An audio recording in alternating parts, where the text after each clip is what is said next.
Hello good evening friends, कैसे हो? Hope सब बढ़िया होगे। Welcome to my YouTube channel.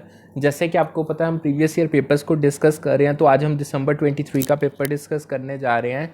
देखो फर्स्ट क्वेश्चन क्या दिया, वो कहते हैं as defined under the foreign trade policy implemented by Director General of Foreign Trade has the main aim to mentor new and potential exporters on the intricacies of foreign trade through counseling, training and outreach programs so that they can get into international trade. देखो उन्होंने आपको schemes, ये एक description दी हुई है एक particular scheme की, और आपने उस स्कीम को चूज करके बताना है। देखो जो आपकी निर्यात बंधु स्कीम है, यानी निर्यात बंधु स्कीम ऑप्शन नंबर बी, वो मैच कर रही है जो डिस्क्रिप्शन प्रोग्राम के रिगार्डिंग प्रोवाइड की गई है पर्टिकुलर ये क्वेश्चन में, कि जो मेंटर्स हैं दैट मेंटर्स, अब जो ये आपकी निर्यात बंधु स्कीम है ये मेंटर करती है न्यू एक्सपोर्टर्स को। यानी मेंटर का मतलब होता है आप किसी को गाइडेंस देना। ये नए एक्सपोर्टर्स को गाइडेंस देती है ट्रेनिंग के थ्रू, और इवन पूरी रूल्स और रेगुलेशन समझाई जाती हैं। जो निर्यात भारत है, बेनिफिट और बॉर्डर स्कीम्स है, ये कोई कॉमनली, इसके अलावा जो ऑप्शंस हैं ये कोई कॉमनली नोन प्रोग्राम्स नहीं है जिनका कोई एक्सपोर्ट मेंटरशिप्स के साथ लेना देना है, इनका कुछ भी लेना देना नहीं है। सो ऑप्शन नंबर बी निर्यात बंधु, देखो नाम ही बता रहा है, बंधु मतलब आपका फ्रेंड, आप अपने फ्रेंड को डिस्क्राइब कर रहे हो। आगे क्वेश्चन पे चलते हैं। सेकंड क्वेश्चन क्या कह रहा है, dash is a marketing term for any design to prompt and immediate response और इंकरेज एंड इमीडिएट सेल। देखो जो कॉल टू एक्शन है ये एक स्पेसिफिक मार्केटिंग टर्म है जिसको स्पेसिफिकली डिजाइन किया गया एक इमीडिएट रिस्पॉन्स को इवोक करने के लिए। यानी कॉल टू एक्शन का मतलब ही है जब आप इसको करोगे आपको इमीडिएट रिस्पॉन्स मिलेगा, जैसे लाइक परचेज। अब जो अदर ऑप्शंस दी गई हैं वो उसका कोई भी लेना देना नहीं है इस पर्टिकुलर क्वेश्चन के साथ, यानी call to action option number C इसका करेक्ट आंसर है। थर्ड क्वेश्चन पे चलते हैं। The exporting firm is termed rider where the other firm with an established distribution channel in the target country is termed as carrier. This phenomena is known as, देखो जो piggy banking होती है ना, ये एक ऐसी सिचुएशन को describe करती है जहाँ पे जो नई फर्म है वो लिवरेज करती है जो ऑलरेडी फर्म चल रही है, यानी जो उसका डिस्ट्रीब्यूशन नेटवर्क है उसका यूज किया जाता है नई फर्म के द्वारा। जस्ट लाइक जो राइडर है एक कैरियर के बैक में बैठ जाता है, ठीक है। So option number third correct answer है इस क्वेश्चन का। अब जो आपकी काउंटर ट्रेड, बाटर और स्विच ट्रेडिंग है ये तो इंटरनेशनल ट्रेड प्रैक्टिसेस का है, इसका कोई लेना देना नहीं है क्वेश्चन के साथ। चौथे क्वेश्चन पे बढ़ते हैं। In international commercial terms identify the one under which the delivery of goods to the named place of destination takes place at the seller's expense. Buyers assume the cargo insurance, import custom clearance, payment of custom duties, taxes and other costs and risk. देखो जो आपकी इनको terms है, यानी international commercial terms ये कहती हैं कि जब सेलर डिलीवर करता है गुड्स को एक नेम्ड प्लेस पे, यानी जहां पे डिलीवरी देनी है वो ऑलरेडी स्पेसिफाइड है, बट जो बायर है वो रिस्पॉन्सिबल होता है इंश्योरेंस के लिए, कस्टम क्लियरेंस के लिए और जितने भी उस पॉइंट के बाद कॉस्ट है उसके लिए। सो कैरेज पे टू सीपीआई इसका करेक्ट आंसर है थर्ड क्वेश्चन। देखो जो सीआईपी और सीआईएफ है इसमें जो सेलर है वो इंश्योरेंस कवर अप करता है और इंश्योरेंस और फ्राइट सीआईएफ में कवर अप होता है, जो सीएफआर है वो अकेला फ्राइट कॉस्ट को कवर करता है। So correct answer carriage paid to होगा इसका, दैट इज ऑप्शन नंबर 3। आगे पांचवें क्वेश्चन पे चलते हैं। In which ratio will the remaining partners compensate the retiring partner for a share of goodwill. देखो रिटायरमेंट के टाइम पे जब एक पार्टनर रिटायर हो जाता है, जो रिमेनिंग पार्टनर्स है तो उसको कंपेंसेट करने के लिए गेनिंग रेशियो का यूज किया जाता है ताकि डिटरमाइन किया जा सके कि जो रिमेनिंग पार्टनर्स हैं वो कितने अमाउंट से कंपेंसेट करेंगे रिटायरिंग पार्टनर को गुडविल के लिए। ये इसेंशली रिफ्लेक्ट करता है जो इंक्रीज हो रहा है, जो एक बंदे के, जब जो एक रिटायरिंग बंदा चला गया फर्म से, जो उसका शेयर है अब जो रिमेनिंग पार्टनर है उसको जो मिल जाएगा, उसका जो इंक्रीज होगा वो ये रिफ्लेक्ट करेगा। अब जो आपके प्रॉफिट शेयरिंग, कैपिटल और सेक्रीफाइसिंग रेशियो ये तो अलग अलग पार्टनरशिप अकाउंटिंग में यूज किए जाते हैं, ठीक है। So option number third will be the correct answer. Sixth question पे बढ़ते हैं। Which one of the following accounting concepts and convention consider it reasonable to use the historical cost to record long lived asset. देखो जो आपकी going concern convention है ये convention assume करती है कि जो बिजनेस है वो कंटिन्यू करेगा ऑपरेशन आने वाले फोर्सिबल फ्यूचर के लिए, यानी जो आप लॉन्ग लिव्ड एसेट्स को हिस्टोरिकल कॉस्ट पे रिकॉर्ड करते हो ये रिफ्लेक्ट करता है कि आप उसका ऑनगोइंग यूज कर रहे हो, ना कि कोई उसकी पोटेंशियल रीसेल वैल्यू डिफाइन की जाती है। जो आपके एंटिटी कॉन्सेप्ट है ये सेपरेट करता है बिजनेस को ओनर से। मटीरियलिटी का मेन फोकस है कि जो सिग्निफिकेंट इंफॉर्मेशन है उसको रिकॉर्ड किया जाए। पीरियोडिसिटी डील करती है कि आप अकाउंटिंग को अलग अलग टाइम पीरियड्स में डिवाइड करो। So going concern option number 20 का करेक्ट आंसर है। 8th क्वेश्चन पे चलते हैं। 8th क्वेश्चन क्या कह रहा है, Which of the following framework is considered as open international standard for digital business reporting? देखो जो आपका XBRL यानी एक्सटेंसिबल बिजनेस रिपोर्टिंग लैंग्वेज है, ये एक स्टैंडर्डाइज्ड फॉर्मेट है इलेक्ट्रॉनिक बिजनेस रिपोर्टिंग के लिए। यानी ये आपको एक जो आपका इंटरनेशनल स्टैंडर्ड ये उसको एक open international standard digital reporting का बनाता है। जो आपका CSR है, जो आपका TBL ट्रिपल बॉटम लाइन और जो आपका PPP पब्लिक प्राइवेट पार्टनरशिप, ये रिपोर्टिंग के फ्रेमवर्क जो यूज इनका जो यूज है वो डिफरेंट है। इनका इस क्वेश्चन से कोई लेना देना नहीं है। 9th क्वेश्चन पे चलते हैं। सो इसका answer option number C correct होगा। 9th क्वेश्चन में वो क्या कह रहे हैं, Which one of the following statement is the most relevant to the substitution effect? देखो जो substitution effect होता है ना वो बहुत लार्जर होता है इनकम अफेक्ट के कंपैरिजन में।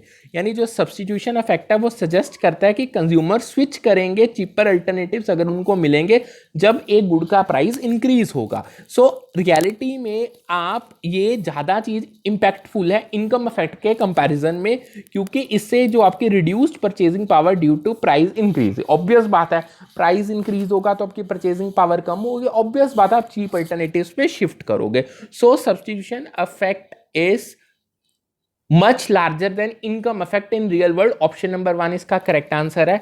10th क्वेश्चन पे चलते हैं। Identify the source of oligopoly which is also applicable to monopoly firms. देखो जो ह्यूज कैपिटल इन्वेस्टमेंट्स और जो स्पेशलाइज्ड इनपुट्स है ये रिक्वायर्ड है अगर आपने मार्केट में एंटर करना है। देखो जो आपके बैरियर्स हैं एंट्री को लेके, जैसे हाई कैपिटल नीड्स कह लो या स्पेशलाइज्ड रिसोर्सेज की आपको ज़रूरत है, ये ओलिगोपोली में होते हैं। ठीक है, ये वो सिचुएशन है जिसमें कुछ फ्यू डोमिनेंट फर्म्स होती हैं। सो ये जो बैरियर्स हैं ये मोनोपोली यानी जहाँ पे सिंगल डोमिनेंट फर्म होगी वहाँ पे भी अप्लाई होते हैं। जो आपका इसका अगर मैं आपको करेक्ट आंसर बताऊँ तो option number 2 will be the correct answer. देखो जो इकोनॉमीज ऑफ स्केल है या कस्टमर लॉयल्टी है ये रेलेवेंट मार्केट डायनामिक्स में है, बट इनका कोई भी ओलिगोपोली के पावर के सोर्स के साथ कोई लेना देना नहीं है। आगे बढ़ते हैं। Which one of the following statement does not support the concept of third degree price discrimination. देखो जो ये टाइप की प्राइस डिस्क्रिमिनेशन है ये ज़्यादातर मैन्युफैक्चरिंग इंडस्ट्रीज में होती है, ये स्टेटमेंट इनकरेक्ट है। देखो जो थर्ड डिग्री प्राइस डिस्क्रिमिनेशन है ये किसी भी इंडस्ट्री में हो सकती है, केवल इसका मैन्युफैक्चरिंग के साथ नहीं लेना देना, ये किसी में हो सकती है। अब ये रिलाई करती है मार्केट सेगमेंटेशन पे और जो डिफरेंट प्राइसिंग स्ट्रेटेजी उन सेगमेंट्स के लिए फॉलो की जाती है उस पर इसकी पूरी डिपेंडेंस है। जो दूसरी ऑप्शंस इसमें दी गई हैं वो बहुत इंपॉर्टेंट क्रूशियल एस्पेक्ट्स हैं थर्ड डिग्री प्राइस डिस्क्रिमिनेशन के। सो जो आपका ऑप्शन नंबर 2 वो करेक्ट आंसर है, क्योंकि उन्होंने गलत चीज पूछी है इसमें कि जो आपके थर्ड डिग्री प्राइस कंपटीशन को नहीं सपोर्ट करती वो स्टेटमेंट बतानी है। 12th क्वेश्चन पे चलते हैं। Which one of the following concepts measure the amount of capital that the firm can give up by using one additional unit of labor and still remain on the same ISO quant।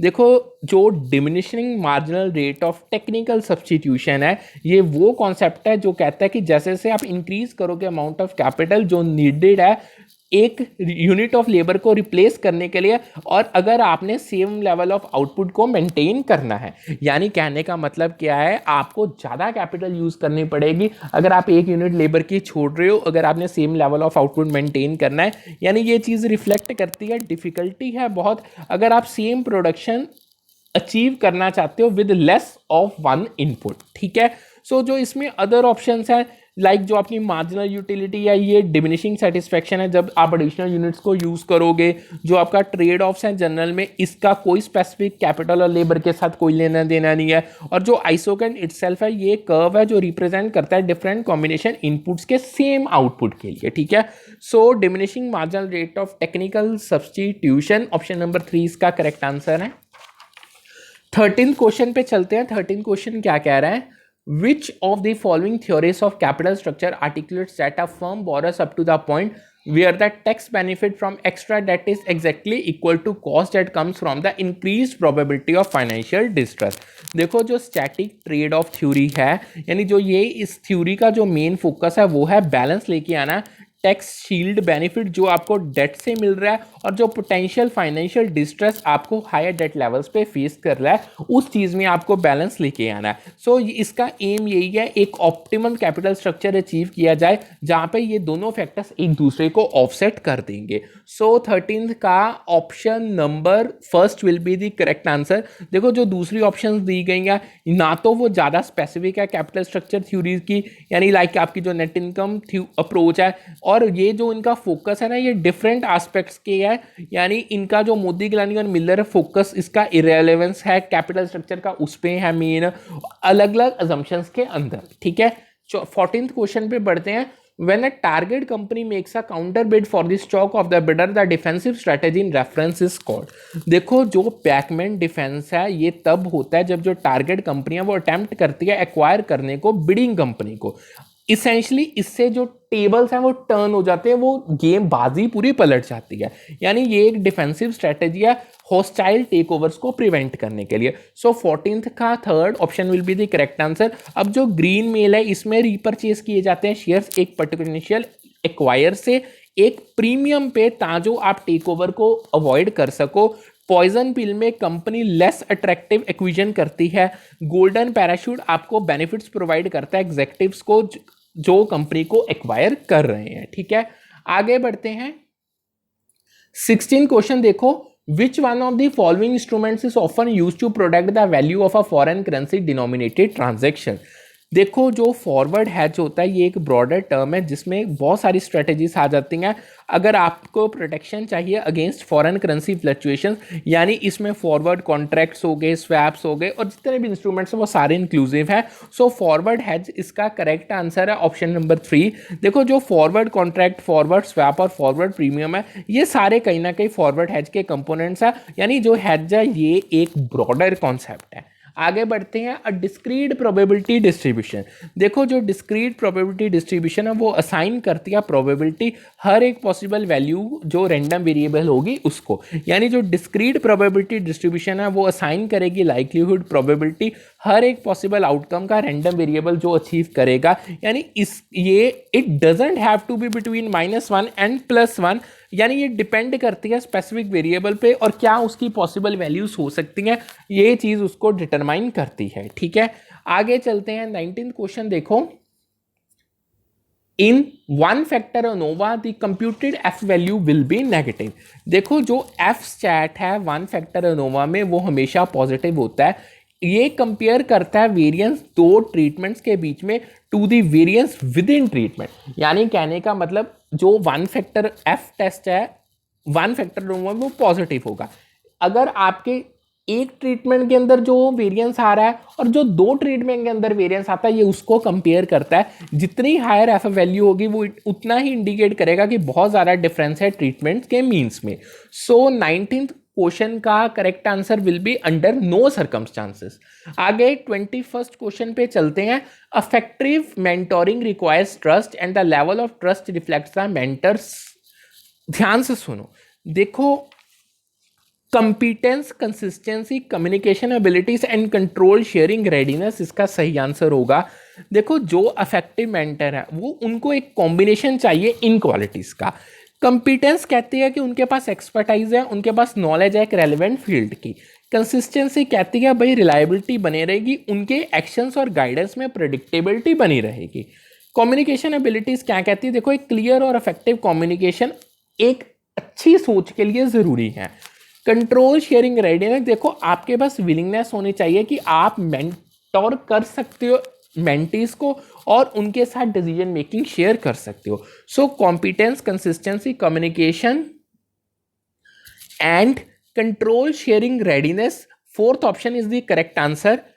22 question पे चलते हैं। Which one of the following consist of physical working conditions, work schedule, incentives and number of people with whom the employee would normally interact। देखो job context का मतलब है surrounding environment एक job का। इसमें physical conditions, work schedules, incentives और जितनी भी सोशल इंटरेक्शंस आपकी कॉलीग्स के साथ हैं वो सब कुछ आ जाता है। सो ऑप्शन नंबर 3 इसका करेक्ट आंसर है। जो आपकी जॉब प्रोफाइल, कंटेंट और स्पेसिफिकेशन है इसका ज़्यादा फोकस होता है स्पेसिफिक टास्क पे या रिक्वायरमेंट्स कह लो जो पोजीशन डिमांड कर रही है। आगे 23वें क्वेश्चन पे चल रहे हैं। Which one of the following beliefs and behaviour does not characterise collectivism. देखो जो कलेक्टिविज्म है वो इम्फोसाइज करता है ग्रुप हार्मोनी और प्रायोरिटाइज करता है कलेक्टिव गुड, यानी इकट्ठा सबका भला होना चाहिए ओवर इंडिविजुअल परस्यूट्स।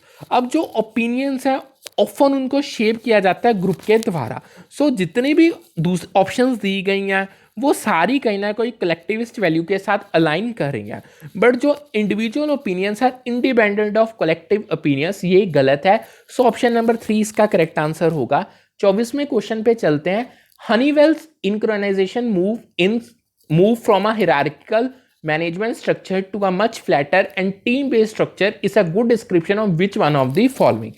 देखो जो डिसेंट्रलाइजेशन है इसका मतलब है जो आप डिसीजन मेकिंग अथॉरिटी और रिस्पॉन्सिबिलिटी है ना आप उसको शिफ्ट कर रहे हो लोअर लेवल्स में ऑर्गेनाइजेशन के। अब जो हनीवेल है वो मूव करता है hierarchical structure to a team based decision making, यानी जो सजेस्ट करता है डिसेंट्रलाइजेशन को। So option number B will be second option correct answer for this question. देखो जो centralise span of control of work specification है ये सारे हिरार्किकल स्ट्रक्चर्स के डिफरेंट एस्पेक्ट्स हैं। 25वें क्वेश्चन पे चलते हैं। Companies use when they lack financial resources to carry out direct marketing and when they can earn more by doing so। देखो कंपनीज इंटरमीडियरीज का यूज करेंगे जैसे डिस्ट्रीब्यूटर्स, होलसेलर या रिटेलर्स हो गए जब उनके पास रिसोर्सेज नहीं है डायरेक्ट मार्केटिंग के लिए और वो बेनिफिट लेंगे इंटरमीडियरी के एक्सपर्टाइज और रीच का। सो जो इंटरनेशनलाइजेशन है एक्सपेंडिंग की, अगर आप फॉरेन मार्केट्स में जाना चाहते हो, जो इन्फ्लुएंसर है इंटरनेशनलाइजेशन का बेसिकली यूज किया जाता है फॉरेन मार्केट्स में एक्सपैंड करने के लिए। जो इन्फ्लुएंसर्स है ये वो इंडिविजुअल्स है जो प्रमोट करते हैं प्रोडक्ट और सर्विसेज को। इनोवेशन का है आप डेवलप कर रहे हो नए प्रोडक्ट और सर्विसेज को। सो 25th का option number 1 will be the correct answer. 26वें क्वेश्चन पे चलते हैं। Which one of the following committees has suggested the establishment of NBFC's regulatory framework। देखो जो शाह कमेटी जिसे हम कमेटी और फाइनेंशियल सिस्टम के नाम से जानते हैं इसे 1991 में सेटअप किया गया था और इसने अपनी रिपोर्ट 1992 में सबमिट की थी। इसने रिकमेंडेशंस दी थी एस्टैब्लिशमेंट के लिए एक रेगुलेटरी फ्रेमवर्क होना चाहिए एनबीएफसीज के लिए। अब जो इसमें दूसरी कमेटीज दी हैं जो राज, चक्रवर्ती, वगूल है ये डील करती हैं अलग अलग फाइनेंशियल सेक्टर रिफॉर्म्स को, यानी जो शाह कमेटी है वो स्पेसिफिकली एड्रेस करती है एनबीएफसी की रेगुलेशन का। So option number 4 will be correct answer. 27 question पे चलो। The sequential stages of moral development in business organization are characterized by pre conventional, conventional and principle oriented. देखो जो लॉरेंस कोलबर्ग थ्योरी थी moral development की उसने ये stages को outline किया था। प्री कन्वेंशनल फोकस करती है रिवॉर्ड्स और पनिशमेंट पे। कन्वेंशनल ये कहती है आप कंफर्म करो, आप कंप्लाई करो सोशल नॉर्म्स और एक्सपेक्टेशंस के साथ। जो प्रिंसिपल है वो फॉलो करती है पर्सनल एथिकल प्रिंसिपल्स आपके होने चाहिए रिगार्डलेस जो भी अथॉरिटी और रूल्स आपको दिए गए हैं। So option number pre conventional, conventional and principle oriented, option number 4 will be correct answer. 28th पे चलते हैं। Which one of the following are dispose to promote financial inclusion. देखो universal access to financial services. देखो जो financial inclusion है इसका main M है कि आपने हर एक बंदे को एक्सेस देना फाइनेंशियल प्रोडक्ट्स का, सर्विसेज का, जैसे बैंक अकाउंट्स, क्रेडिट और इंश्योरेंस। ये कहीं ना कहीं इकोनॉमिक पार्टिसिपेशन और डेवलपमेंट को प्रमोट करती है। Poor service quality, high transaction cost and lack of trust ये सारे कहीं ना कहीं बैरियर्स है फाइनेंशियल इंक्लूजन के।